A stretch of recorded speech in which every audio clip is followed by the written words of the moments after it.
Hello, everyone, and welcome into Seventh Inning Stretch. I'm your host, as always, Ben Pope. Here talking the latest and greatest news in Major League Baseball. With us just being a few new weeks into the brand new baseball season, it's hard not to overreact to all the great action we've seen thus far. But there are some headlines in the early part of the season that may be signs for things to come.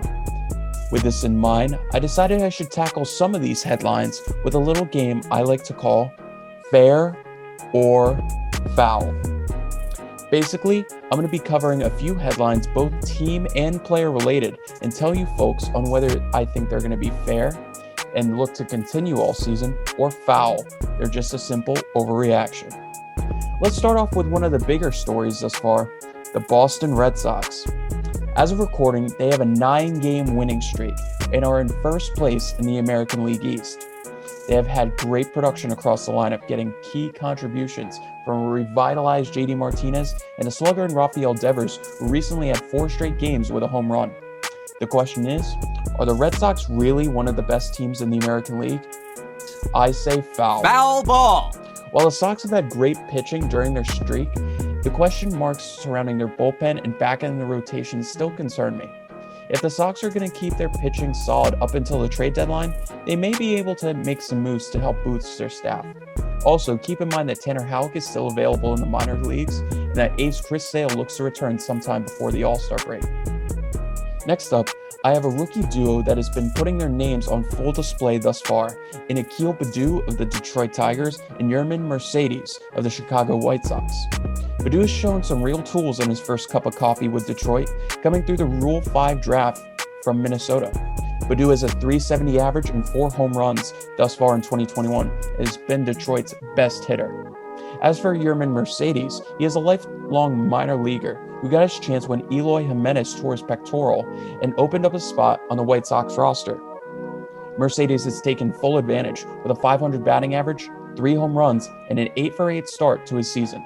So, are they each American League Rookie of the Year candidates? That is 100% fair ball! Mercedes has shown great plate discipline in his minor league career, and despite having to be a full-time DH, his bat is almost a lock to stay in the White Sox lineup as long as he keeps giving good at-bats for Tony La Russa. Baddoo has shown less highlights in his minor league time, but with Detroit looking to find their next core of solid young position players, Baddoo is going to get plenty of playing time to hone his craft and find his place on this Tigers team. The Cincinnati Reds have gotten off to a hot start, currently leading Major League Baseball runs scored and lead the NL Central at 7-5. Guys like Nicholas Castellanos and Tyler Naquin have been hitting at a .400 clip, and Tyler Mahle has taken a big step forward, leading the Reds in almost every pitching category. Do I think the Reds are going to maintain the leads in the National League Central? I think that's foul. Foul ball! While they have had great pitching to start off the season, we have to keep in mind that they traded both closer Raisel Iglesias and lost Cy Young Award winner Trevor Bauer in free agency. The offense was one of their biggest concerns in the playoffs last year, and despite getting off to a hot start, they still have shown a little bit of inconsistency getting the ball in play. For these reasons, and the thoughts that the Milwaukee Brewers and the St. Louis Cardinals both have more to prove thus far in the season, I have the Reds on the outside looking in. Finally, let's talk about some of the best teams in Major League Baseball thus far, and that's the Los Angeles Dodgers and the San Diego Padres. The Dodgers and the Padres thus far have both gotten off to hard starts, with the Dodgers being the first team in Major League Baseball to reach the 10-win mark, while the Padres are very close behind with 8 wins and 5 losses. Both teams have gotten great starts from their big additions this offseason, with Trevor Bauer starting off very hot for the Los Angeles Dodgers, in addition to Yu Darvish, Joe Musgrove, and Blake Snell. So the question is, will these two teams remain two of the best teams in baseball all year long? I think that's 100% fair. Fair ball! Coming into the season, I had the Dodgers and the Padres in the top 2 in my power rankings in Major League Baseball, and I see no difference from what I've seen thus far. The Padres, despite losing Fernando Tatis Jr. pretty early on in the season, have remained pretty consistent on offense, and with only Chris Paddock really struggling out of the rotation and Dinelson Lamet soon to return, the Padres look to have a strong record the rest of the season and keep up that number 2 repertoire that they've shown.